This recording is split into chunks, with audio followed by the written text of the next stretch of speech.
Hi guys, welcome back to my mathematics tutorial. Again, my name is Peter C. Dogba Jr., your math tutor, and I'm also an instructor of mathematics at the University of Liberia. So in today's lesson is a continuation of our previous lesson, that is finding derivatives of trigonometric functions. So this is question number 9 that I want to look at. So please, I urge that you watch previous lessons so that you get on par with our teachings. So y equals to 1 over 2. So now let's differentiate, right? So y prime is equals to 1 over 2.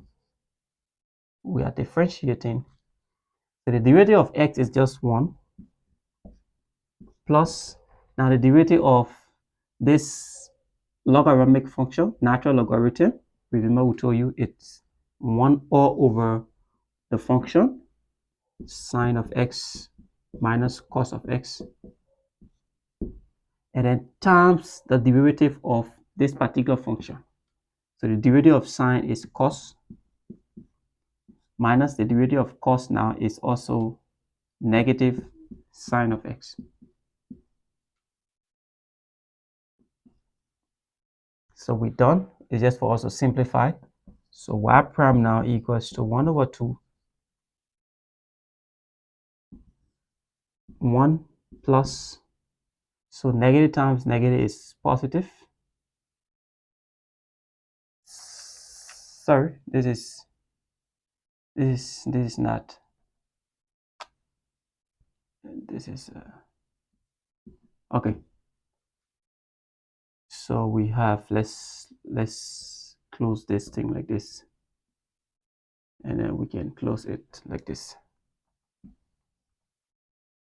So we have 1, then this is cos of x, so it's cos of x, then negative times negative is positive sine of x, all over sine of x minus cos of x. So let's use parentheses now.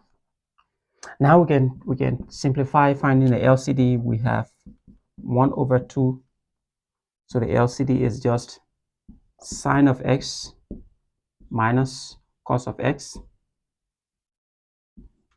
1 goes into this denominator, it goes there, this entire denominator, that is 1 goes into sine of x minus cos of x is sine of x minus cos of x. So multiply by 1 is the same sine of x minus cos of x, plus then sine of x minus cos of x goes into this, is just 1 times the numerator. It's just the same thing, so it's cos of x plus sine of x. So we can simplify this. Cos of x can cancel this cos of x. We'll now be left with y prime to be equal to 1 over 2. So it's 1 sine of x plus 1 sine of x is 2 sine of x, all over sine of x minus cos of x. Now, yes, one person can just cancel this 2 and this 2 and just say, this is my final answer.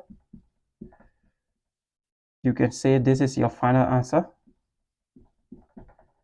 But we can further simplify this problem. This is not really our final answer, because the essence of reducing the derivative of a trigonometric function is to further rewrite the problem into some compact form, to further reduce the problem. So not just to just find its derivative. So we know that we could think of having 1 in the numerator and also having 1 in one of these terms.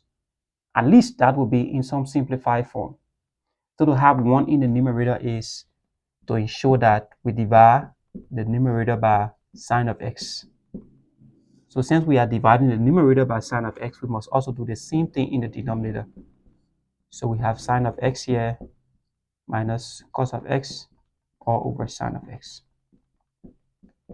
So the numerator now is just 1 all over sine of x divided by sine of x is just 1. And then cos of x divided by sine of x is cot of x. So at least this answer now is in a more compact form than just having sine of x divided by sine of x minus cos of x. But again, all depends on the solution your instructor will give you for whether your practice problems or whatever the case might be. So you can work towards achieving your goal. Thanks ever so much, and see you in our next lecture.